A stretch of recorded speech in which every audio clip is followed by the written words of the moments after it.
हमारे गुरुदेव कहा करते थे कि शक्तिपात के बाद शक्ति का संक्रमण होने की संभावना होती है। तो ये एक साधक को यह किस प्रकार मालूम पड़ सकता है कि शक्ति का संक्रमण हो रहा है तथा उससे बचने के क्या उपाय हैं?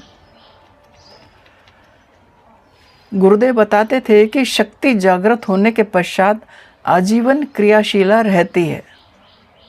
एक बार शक्ति जागृत हो गई तो आजीवन उसकी क्रियाशीलता बनी रहती है। उसकी क्रियाएं 8 प्रहर प्रतिक्षण अनुभव की जा सकती हैं। मानसिक अवस्था के साथ साथ उसकी अवस्था में भी परिवर्तन आता रहता है। मानसिक अवस्थाएं बदलती रहती हैं।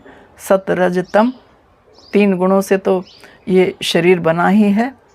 तो अवस्थाओं में भी तो तरह तरह की अवस्थाएं आती हैं। जैसे उदाहरणार्थ प्रेम, भक्ति, दया, क्रोध के आवेशों के समय शक्ति से ये आवेश और अधिक बलवान हो जाते हैं। उस समय आवेश के आवेग के साथ शक्ति का संक्रमण होता देखा जा सकता है। सामान्य अवस्था में शक्ति का संक्रमण नहीं होता। व्याख्यान, प्रवचन या वाद विवाद, तर्क वितर्क में भी शक्ति का प्रभाव श्रोताओं और प्रतिवादी पर होता है। शक्ति संक्रमण के समय सूक्ष्म दृष्टि से शक्ति का आना जाना अनुभव किया जा सकता है। यदि शक्ति का संचरण अनुभवगत न हो तो अपने में तथा दूसरों पर अच्छे या बुरे प्रभाव देखकर उसका अनुमान लगाया जा सकता है। जैसे क्रोधवश श्राप दे दिया तो वो फलीभूत हो जाता है। ऐसे ही दयावश दिया गया वरदान भी पूरा हो जाता है।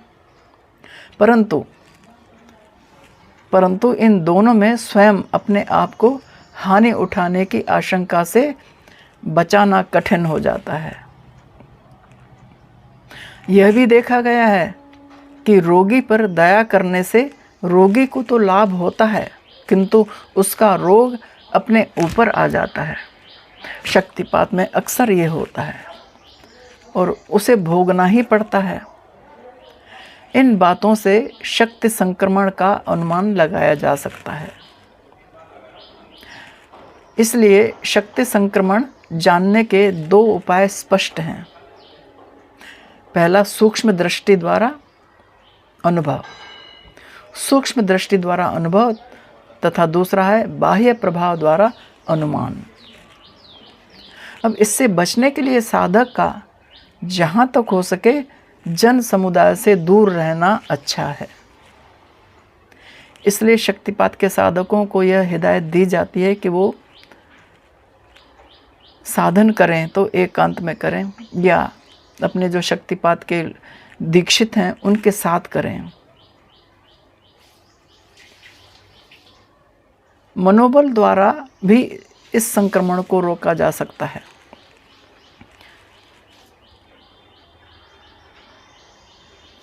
स्ट्रॉन्ग विल पावर होना चाहिए। सभी प्रकार के आवेशों के समय वहाँ से हट जाना उचित है। जहाँ आवेश आने की संभावना हुई, हट गए वहाँ से। ऐसे अवसरों पर मन की साम्यावस्था को यथाशक्ति बनाए रखना चाहिए। ये एक साधक का कर्तव्य है। शक्ति संक्रमण से बचने का ये एक उपाय है।